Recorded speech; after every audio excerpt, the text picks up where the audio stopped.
I have a question for you. Who here values their relationships with others? Lots of you. Great. Now, I'm sure one thing we can all agree on is that they're complex things, romantic or platonic. They are long-lasting sources of emotional support that give us the strength to tackle the problems life inevitably throws at us.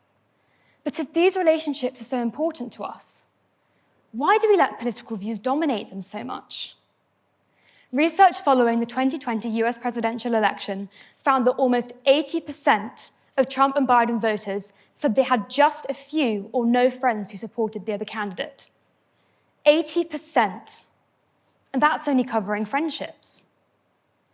So why is it that political polarization is impacting our relationships so much?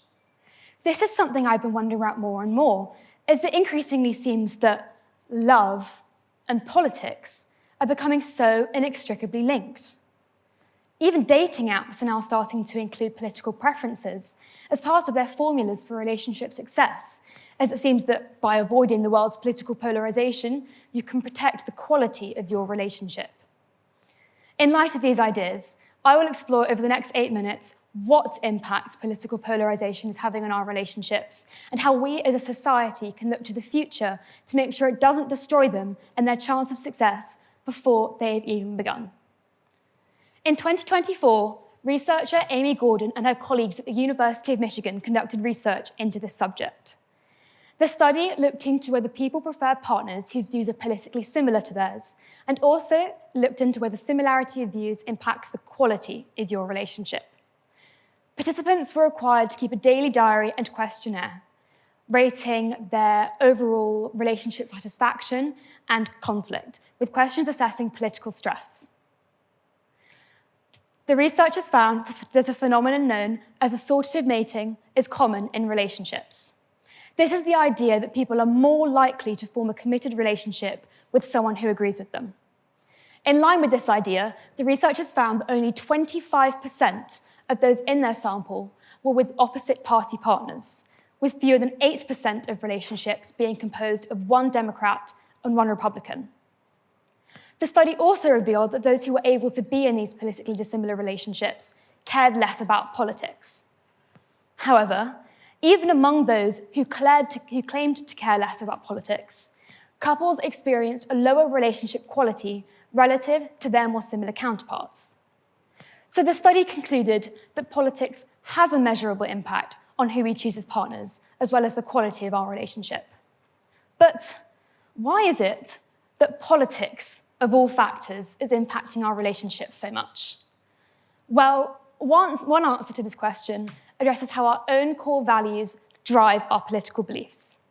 Generally, when people choose what political party to side with, they choose the one that best aligns with their own core values. Values like equality, religion, and traditionality can be extremely important to people. So when choosing what political party to vote for, naturally, they choose the one more heavily associated with those values.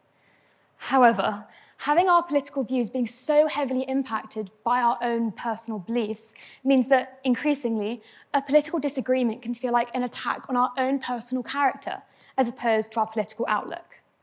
So it's not just about disagreeing over tax policy anymore, but it's about disagreeing over what each side views as basic morality, and that is something that is much harder to overlook.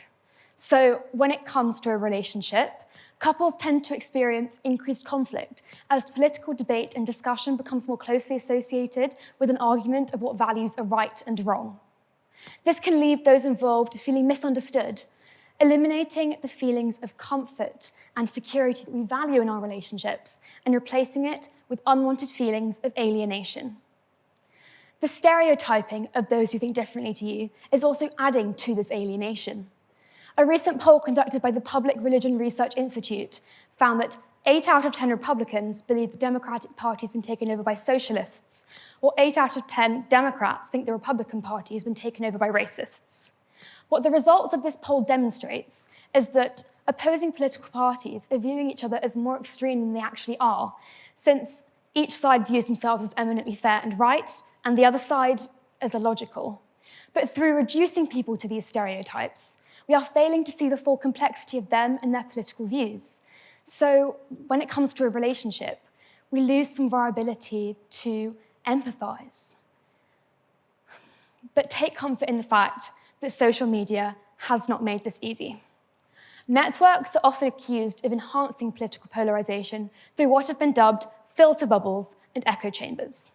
These are algorithms based on our own search histories that filter out information that may oppose our existing beliefs.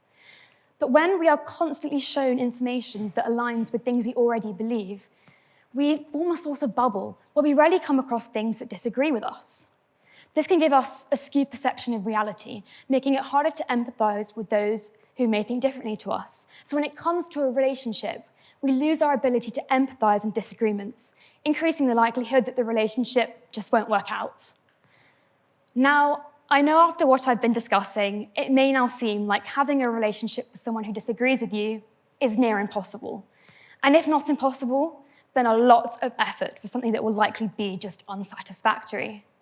But in reality, what I'm talking to you about today is about more than just relationships. It's about increasing our tolerance of those we view as different to us. The more we normalize avoiding views that may disagree with our own, the more we limit our opportunity to learn and develop as individuals.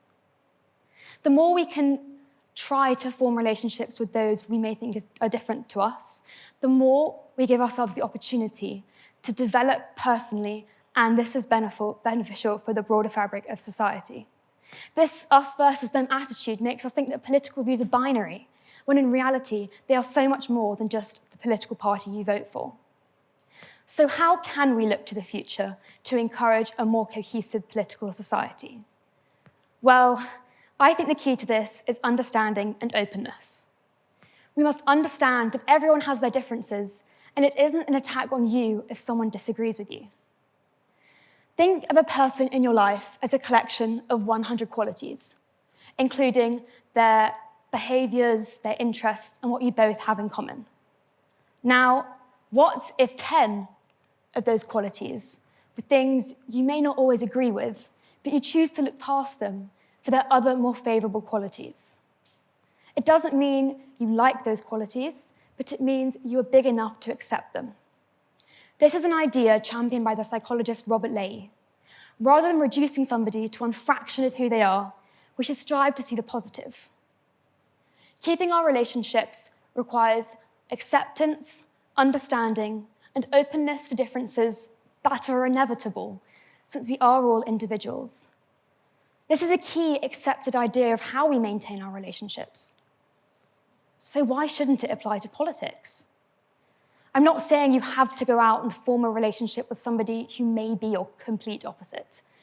But what we mustn't do is let politics isolate us from others at the risk of creating a more polarized and divided society. Thank you so much for listening to my talk today, and I urge you all to be kind and understanding individuals that make our society one of positivity and not division. Thank you.